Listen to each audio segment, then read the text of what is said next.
Hi guys, Angel here, and welcome to the last video of the Multimedia Design Principles series. In the last video, we talked about the ninth and 10th principle of Richard Mayer's cognitive theory of multimedia learning, and those are the modality principle, which talks about you as designers, us as designers, using various modes rather than just one mode in creating our multimedia materials. And of course, image principle, which means that you don't just rely on talking heads. Instead, you complement them with other materials such as images, diagrams, videos, voiceovers, and other multimedia modes. Okay, so for this last video, we will be talking about the 11th and 12th principle, which are also closely related to one another. Actually, everything in the 12 principles are actually connected with one another. Okay, we will be talking about the voice principle and the personification principle. Okay, so let's start with the voice principle. Ano po ba ang sinasabi ng voice principle? So voice principle states that the presence of an actual human voice is preferred than virtual assistants or Google voiceovers. Nauuso yan ngayon in all the videos and most of the videos, tutorial videos, for example, I see in YouTube. All of it are voiceovers of not human things. How can I say that? Non-human voiceovers, no? The use of virtual assistants or Google voiceovers might bore and lessen the connection and understanding between the presenters and the audience. So it's really very important for us to use our own natural human voice, okay? Presence of an actual human voice is actually preferred. So human voices have a unique ability to convey emotions, tone, and nuances that can resonate with the audience on a deeper level. So there are more emotional connections, I believe, because the human voice has a certain richness in it, has a certain warmth in it, and also making it more relatable and engaging. Human voice is more flexible, allowing expressiveness, so we can adapt tone, our pacing, our emphasis to match the context and the audience preference. When we can convey complex ideas, convey empathy, and maintain audience engagement, okay, we can adjust that because we're human beings. No, we're thinking human beings. Uh, in chat or text messages alone, a lot of people had various misunderstandings because sometimes people misinterpret the message being sent to them. People may misinterpret it. Let's say a message without malicious intent is being misinterpreted as a sarcastic message, or the sender was mad or angry, and so on and so forth. This create misunderstanding and miscommunication, and we don't want that as development communication practitioners. Human voice is captivating, it's engaging, and can sustain audience attention more effectively than these virtual voiceovers. Uh, can you imagine, let's say, for example, a wedding with an AI host? Recently GMA7 announced their AI sportscaster, and it actually received a lot of backlash on social media. Okay, so do you agree with, let's say, for example, AI sportscaster delivering news for sports content? Okay. Mm. Personally, I don't agree with that. But okay, it's my own opinion. You have your own opinions as well. So this is also connected with the next principle. But before that, let's take a look on how to apply the voice principle first. One is narrate your own audio content or use a voice-over professional. So if we don't have someone, or we don't have money to actually pay for voiceover professionals, we can actually narrate our own audio content. Just like the previous video I actually showed you, I just used my own voice because I don't have money to pay for a professional. But if you can, let's say, for example, you are a big organization, for schools, for example, for their how could I say, their promotional videos, then they can actually hire professional voiceover people so that it can actually look and sound more engaging. Okay, there are professionals who actually do these things, so might as well use their skills and talents, right? If doing it yourself, ensure you have a high quality microphone and use audio editing software just to remove unnecessary noises. So that's really very important. And again, as I said a while ago, it is connected with our personification principle. So what is the personification principle all about? Payat ko dyan sa video. Okay. It states that learners prefer conversational tone rather than sophisticated and very professional tone.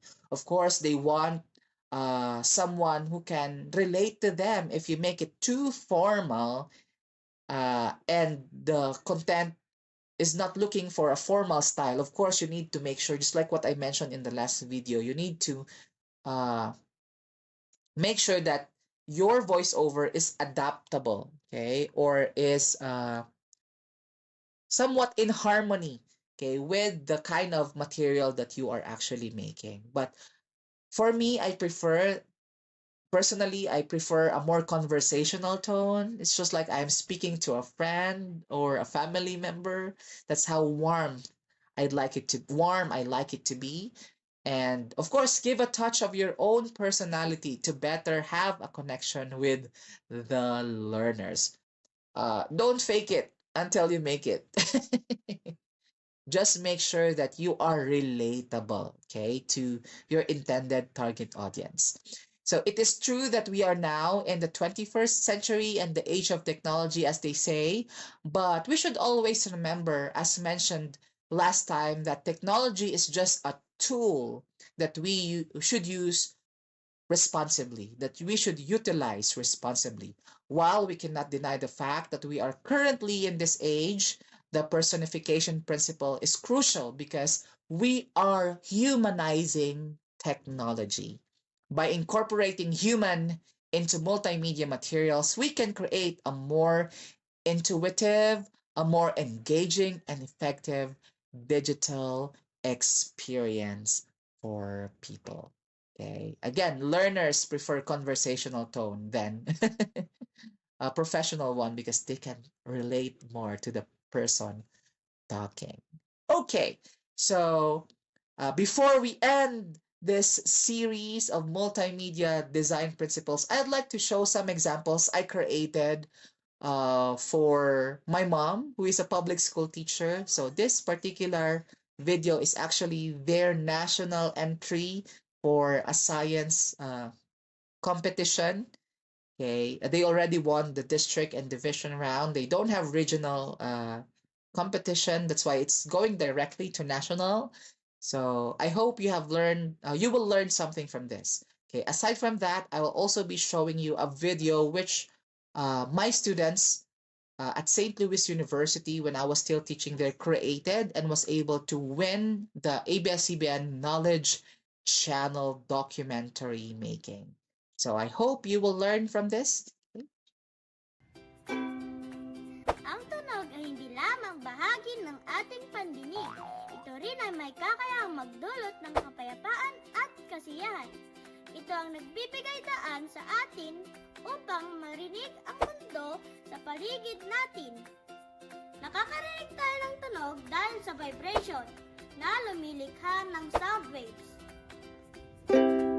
Kapag nag-vibrate ang isang bagay, ang sound waves ay naglalakbay mula sa bagay patungo sa ating mga tenga.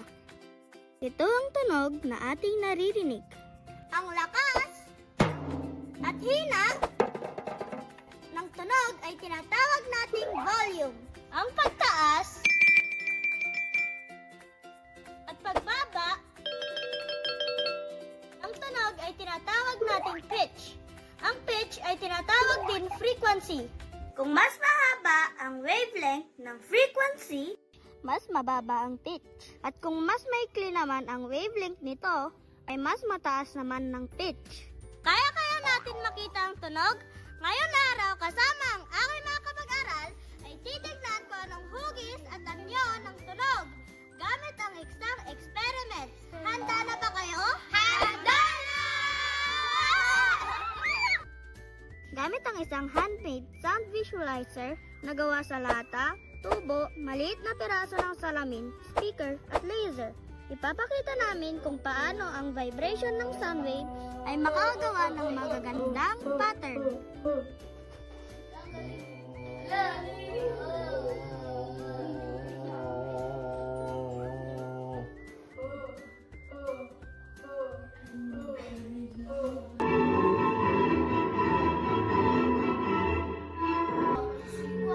Amazing! Tunay nga na napakaganda ng hugis at anyo ng mga tunog. Hindi man natin ito nakikita, ito ay may mahalagang bahagi sa ating buhay. Ito ay nagdadala ng kahulugan, koneksyon at kaligayahan sa ating buhay. Si Dorada, yaku sinele tu banaha. Banaha, banaha, yaku sinele tu banaha. Banaha, banaha, yaku sinele tu banaha. Alam nyo ba? Ngayon, alam na!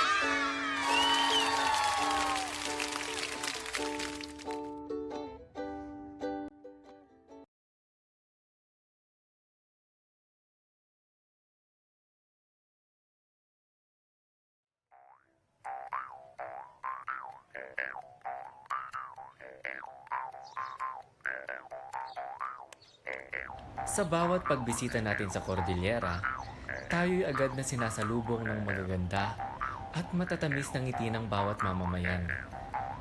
Mapamatanda man o bata, lalaki o babae, ay batid ang kasiyahan na taglay nila.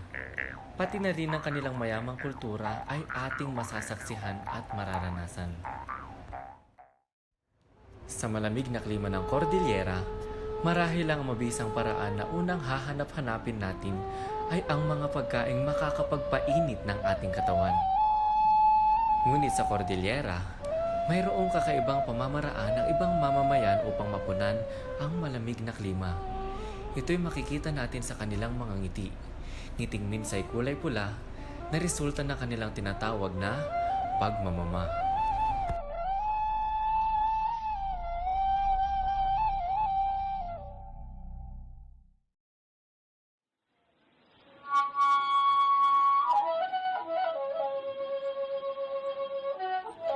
Ang mama or betel nut ay binubuo ng tatlong pangunahing sangkap.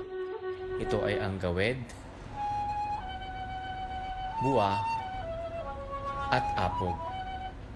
Minsan nilalagyan ito ng tabako at pudo. Sa kombinasyon ng tatlong ito, nabubuo ang pulang tinta na nag-iiwan ng marka sa ngipin at labi ng gumagamit nito. And that concludes our series for the multimedia design principles. We hope that you have learned something from these videos, and we hope that you will incorporate all these 12 principles in creating your own multimedia presentations, materials in your own respective fields. Once again, thank you very much. I'm Angel, and see you again next time. Bye.